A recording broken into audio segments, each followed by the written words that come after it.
Hey guys, welcome back. நம்ம previous வீடியோவில் வந்து ஆப்ரேட்டர்ஸ் பற்றி பார்த்தோம். இந்த வீடியோவில் வந்து கண்டிஷனல் ஸ்டேட்மெண்ட் பற்றி பார்க்கலாம். ஓகேவா? ஃபர்ஸ்ட் வந்து கண்டிஷனல் ஸ்டேட்மெண்ட் அப்படின்னா என்னன்னு சொல்லிட்டு ஒரு டெஃபினிஷன் பார்த்துக்கலாம்.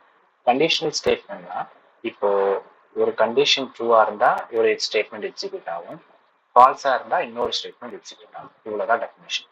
ஓகேவா? It sex based upon the certain condition whether it true or false. ஓகேவா? அவ்வளோதான் இதுக்கான டெஃபினேஷன்.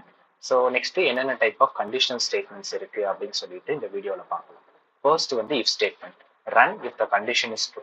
இப்போ இதுல நம்ம இஃப் மட்டும் தனியாக யூஸ் பண்ணலாம். ஸோ நான் ஃபர்ஸ்ட் ஒரு வேரியபிளுக்கு ஒரு வேல்யூ அசைன் பண்ணியிருக்கேன். இந்த வேல்யூ வந்து greater than or equal to ஏஜா இருக்கா அப்படின்னு சொல்லிட்டு நான் வந்து பார்க்குறேன். ஓகேவா? இஃப் ஏஜ் வந்து greater than or equal to இந்த வேல்யூவா இருக்கான்னு செக் பண்ணுறேன். ஓகேவா? இந்த ரைட் லெஃப்ட் டு ரைட் தான் நம்ம வந்து ரீட் பண்ணோம்.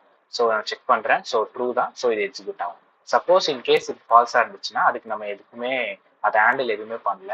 ஸோ எதுவுமே வராது, எம்டியான அவுட்புட் தான் இருக்கும். இது இஃப் ஸ்டேட்மெண்ட். நெக்ஸ்ட் வந்து எல்ஸ் பிளாக்.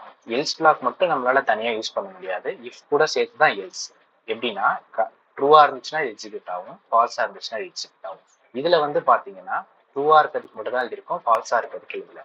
இஃப்பை வந்து தனியாக யூஸ் பண்ணலாம், பட் எல்ஸை தனியாக யூஸ் பண்ண முடியாது. ஓகேவா? எரர் வரும். You need to right if condition before else. ஓகேவா? ஞாபகம் வச்சுக்கோங்க. Runs if the condition is false. ஓகேவா? நம்ம அந்த ஃபால்ஸ் கண்டிஷனையும் நம்ம வந்து இதில் ஹேண்டில் பண்ணிட்டோம். நெக்ஸ்ட் வந்து எல்எஃப். ஓகேவா? நம்ம C++ அதெல்லாம் நீங்கள் படிச்சிருந்தீங்க அப்படின்னா கண்டிப்பாக இது வந்து தெரிஞ்சிருக்கும். எல்ஸ்இஃப் யூஸ் பண்ணியிருப்பாங்க அதில். இதை வந்து நம்ம இன்னும் கொஞ்சம் டிஃப்ரெண்ட்டாக எல்இஃப். ஓகேவா? அந்த எஸ்இ மட்டும் எடுத்துட்டு எல்இஃப் அப்படின்னு சொல்லிட்டு யூஸ் பண்றாங்க. இது எதுக்குன்னா நிறைய கண்டிஷன்ஸை நம்ம செக் பண்றதுக்கு. 2 கண்டிஷன் தான் வரும் அப்படின்னு சொல்லிட்டு நம்மளால கரெக்டா சொல்லிட முடியாது இல்லையா? சர்டன் கண்டிஷன்ஸ் வந்துட்டு நிறைய நிறைய விதமான நமக்கு பாசிபிலிட்டிஸ் வரும். அதுக்கு தான் இந்த எக்ஸாம்பிள் பாருங்க. மார்க் நம்ம கிட்ட 75 இருக்கு. ஸோ அதுக்கு எந்தெந்த மார்க்கு தகுந்த மாதிரி நம்ம வந்து கிரேட் அசைன் பண்ணணும் இல்லையா? ஸோ இப்போ வந்து நம்ம 2 கண்டிஷன் வச்சிருந்தோம்னா 2 கிரேட் தான் இருக்கிறதுக்கான பாசிபிலிட்டி கிடையாது.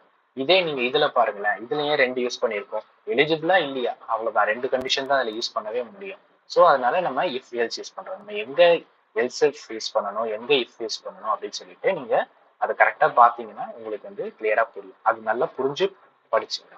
ஓகேவா?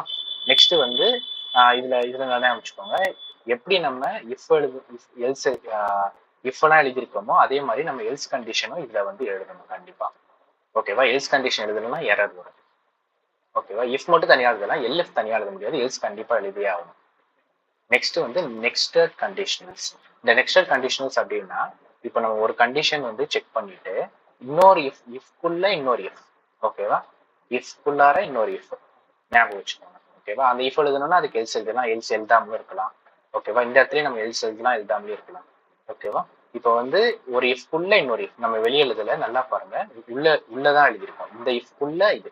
இப்போ இதுக்கு எக்ஸாம்பிள் பாருங்க. இப்போ அட்மின் யூசர் வந்து அட்மினா இருக்கணும், பாஸ்வேர்டு வந்து 1 2 3 4. ஃபர்ஸ்ட் யூசர் அட்மினா இருக்கான்னு பார்க்கணும். இதுவே ஃபெயில் ஆயிடுச்சு அப்படின்னா எல்ஸ் வந்து பிரிண்ட் ஆயிடும், இன்வாலிட் யூசர் நேம்.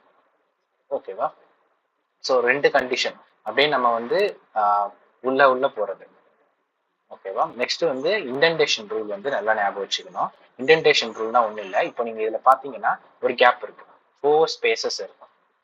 ஓகேவா? 4 ஸ்பேசஸ் இருக்கும். நீங்க கரெக்டா நீங்க வந்து ஸ்பேஸ் பாரை நீங்க கிளிக் பண்ணி பாத்தீங்கன்னா தெரியும், கரெக்டா 4 ஸ்பேசஸ் வந்து இதுல வந்து அவைலபிளா இருக்கும். ஸோ நீங்க சப்போஸ் 3 ஸ்பேஸ் தான் விட்டீங்க அப்படின்னா எரர் வருது. பாத்தீங்களா இல்லையா? அங்கேயே காட்டும் பாருங்க, எக்ஸ்பெக்டட் இண்டென்டன்ட் பிளாக். நல்லா ஞாபகம் வச்சுக்கோங்க, 4 ஸ்பேசஸ். நீங்க அதை நீங்க கிளிக் பண்ணிட்டு டேப் கிளிக் பண்ணாலே ஆட்டோமேட்டிக்கா 4 ஸ்பேசஸ் வந்து வந்துடும்.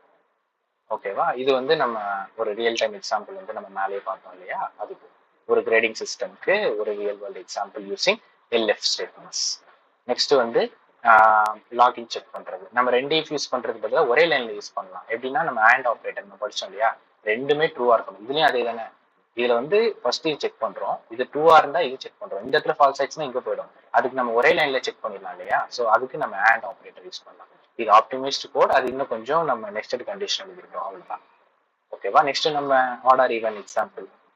If the number is given ஆட்னா நம்ம வந்து செக் பண்றோம். ஃபர்ஸ்ட் 7, இது வந்து நம்ம சொல்லியிருக்கோம் இல்லையா, மாடுலஸ் 2 பண்ணா சம் நம்பர்ஸ் வரும், 0 வராது கண்டிப்பா. ஸோ அது வந்துட்டு ஈவன் நம்பர் கிடையாது, ஸோ ஆட். இன்கேஸ் நம்ம 6 கொடுத்தோம்னா அது ஈவன். ஸோ 6 மாடுலஸ் 2 6 வந்து 2 டேபிளில் டிவைட் ஆகும் கரெக்டாக. ஸோ 0 7 வந்து ஆகாது. ஸோ அதனால ஆட். ஓகேவா. இந்த வீடியோவில் நம்ம வந்து கண்டிஷனல் ஸ்டேட்மெண்ட்ஸ் பற்றி பார்த்தோம். நெக்ஸ்ட் வீடியோவில்